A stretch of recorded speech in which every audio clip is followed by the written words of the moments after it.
Universidad Peruana de las Américas. Semana 7. Técnicas de estudio. Las técnicas es un procedimiento cuyo objetivo es la obtención de un cierto resultado.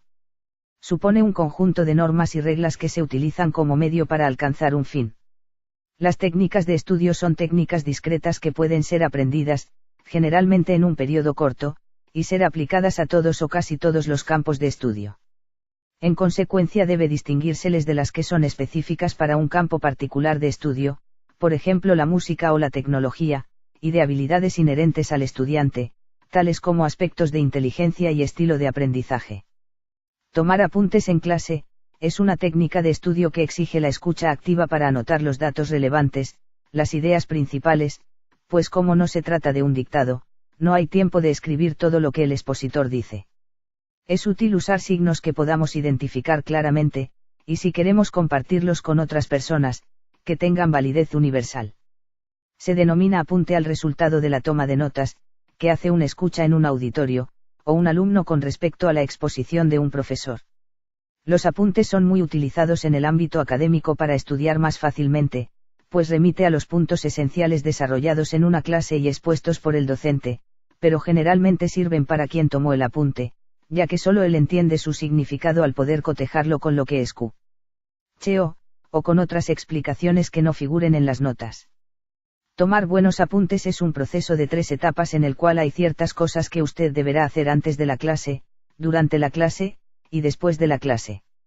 Aquí encontrará las 3 etapas para la toma de apuntes y lo que usted deberá hacer durante cada etapa. Resumen. El resumen no es otra cosa que una exposición abreviada de un asunto o materia. Se trata por tanto de un extracto breve y preciso de lo esencial de un texto dado. Consiste en escribir aquellas ideas más importantes que están destacadas en las palabras subrayadas anteriormente. Hacer resúmenes es una técnica de estudio fundamental, exige una lectura atenta y comprensiva para identificar la información más importante incluida en el libro o artículo que hay que estudiar. A la hora de repasar, cuando el tiempo apremia, los resúmenes permiten sobrevolar rápidamente las ideas y conceptos fundamentales que podrán ser evaluados. Para realizar bien un resumen conviene partir de un esquema previo. Ahora bien, el resumen no debe de ser en ningún caso una simple enumeración de ideas, como en el esquema, sino que estas ideas han de estar convenientemente redactadas y ligadas entre sí por nexos que reflejen adecuadamente las relaciones de dependencia o de independencia que se establezcan entre él. Así pues, podemos definir el resumen como un esquema redactado, uno y otro se complementan y son un eficaz instrumento para asimilar y recordar cualquier materia. Todo resumen debe reflejar con exactitud los contenidos del tema, por lo que no conviene añadir ideas o juicios personales. La elaboración, sin embargo, es totalmente personal y, en consecuencia, en su redacción se han de emplear las propias palabras de quien lo redacta. Interesa destacar en él, la idea principal del texto. Las partes que tiene. El tema de cada parte. Las opiniones del autor. La opinión propia. Características. Brevedad, es una característica fundamental. Claridad, distinguir cada una de las ideas de las demás. Jerarquía, lo prioritario debe destacar sobre lo secundario. Integridad, no confundir entre sacar lo importante, con recortar el tema. El resumen paso a paso. Hacer un resumen implica transformar un texto, que llamaremos base, en otro texto que reproduzca el cuerpo de ideas principales del primero en forma global y breve, dejando de lado las ideas accesorias. Para eliminar oraciones o párrafos del texto base, hay que analizar qué es lo que puede ser suprimido. Y para eso hay que reconocer cuáles son las ideas principales y cuáles son las ideas secundarias, subordinadas a aquellas. Para hacer un resumen, en primer lugar hay que realizar las siguientes operaciones sobre el texto base. 1. Reconocimiento del tema y los subtemas que se desarrollan. 2. Identificación de la estructura u organización del texto base. ¿Qué partes lo componen?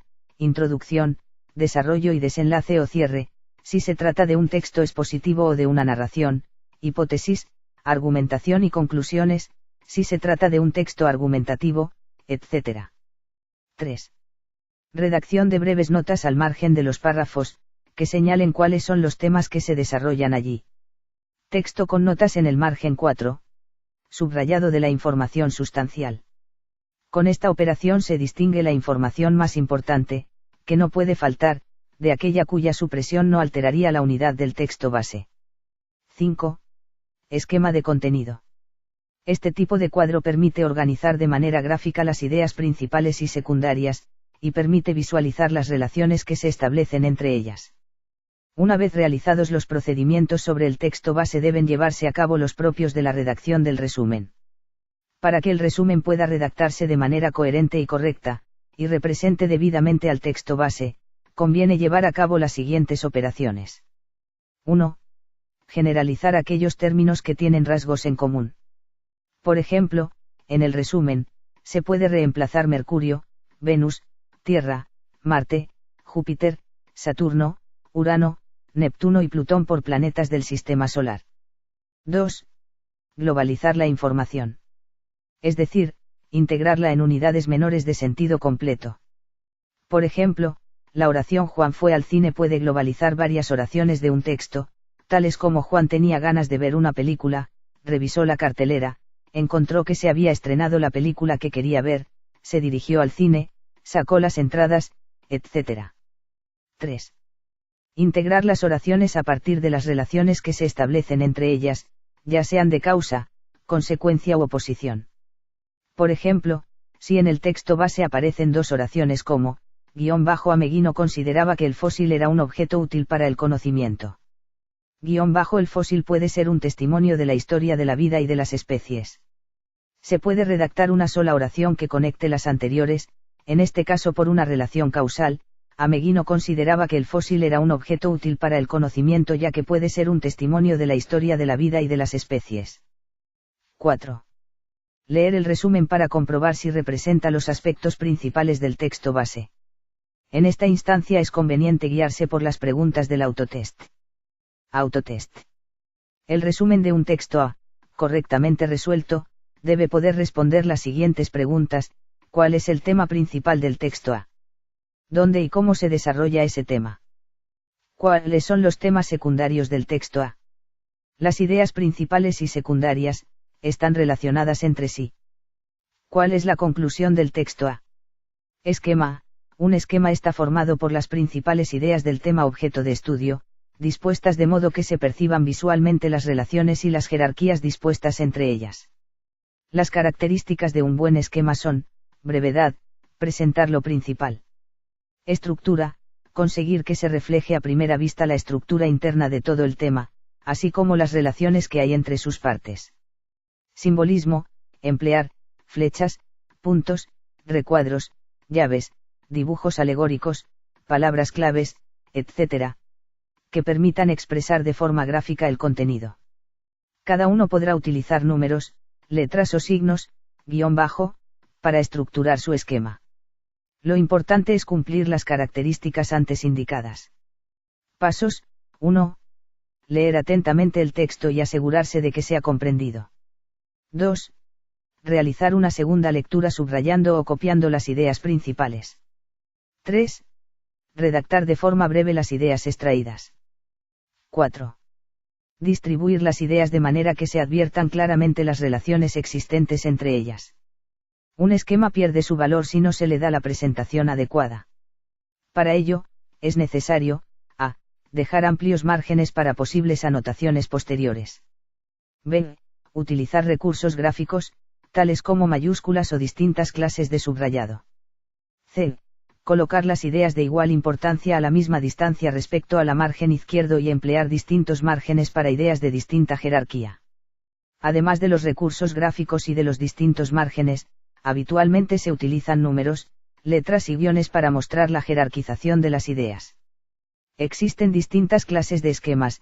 A. Esquemas de llaves: se utilizan llaves gráficas, para agrupar las ideas de una misma categoría o importancia. La idea general abarca todo el esquema. Es el título del esquema. Es la clase de esquemas más difícil de realizar, pero el que mejor presenta el orden del tema. También es el más idóneo para estudiar temas de poco contenido.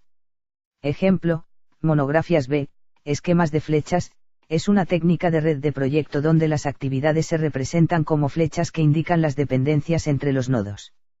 Las flechas presentan una consecuencia lógica de la información o, en términos más sencillos, una relación de un hecho con otro. Por lo tanto, Su función es la de sintetizar ideas y conceptos. C. Esquemas numérico, es una técnica de estudio activa, que aumenta el interés y la concentración sobre el tema. Aunque cada uno puede hacer los esquemas de forma personal, aquí utilizaremos 3 clases de esquemas, el esquema numérico utiliza el 1, 2, etc. Para los apartados generales, el 1.1. Para las ideas principales y el 1.1.1. Para las secundarias, aumentando los números mientras sea necesario. El esquema mixto, con letras y números, usa los números romanos, y, 2, 3, para los apartados generales, las letras mayúsculas, A, B, C, para las ideas principales, los números, 1, 2, 3, para las secundarias y pueden añadirse letras minúsculas y números con paréntesis. El gráfico o de llaves, llamado también cuadro sinóptico. D. Cuadro comparativo, consiste en un cuadro de doble entrada que permite organizar la información de acuerdo con unos criterios previamente establecidos. La finalidad principal es establecer las diferencias entre los conceptos que se tratan. Como ejemplo, proponemos el siguiente cuadro que recoge un tema de repaso de matemáticas, la combinatoria. Síntesis, es una técnica que consiste en escribir, con palabras que uno entienda, las ideas que se consideren más importantes de un tema.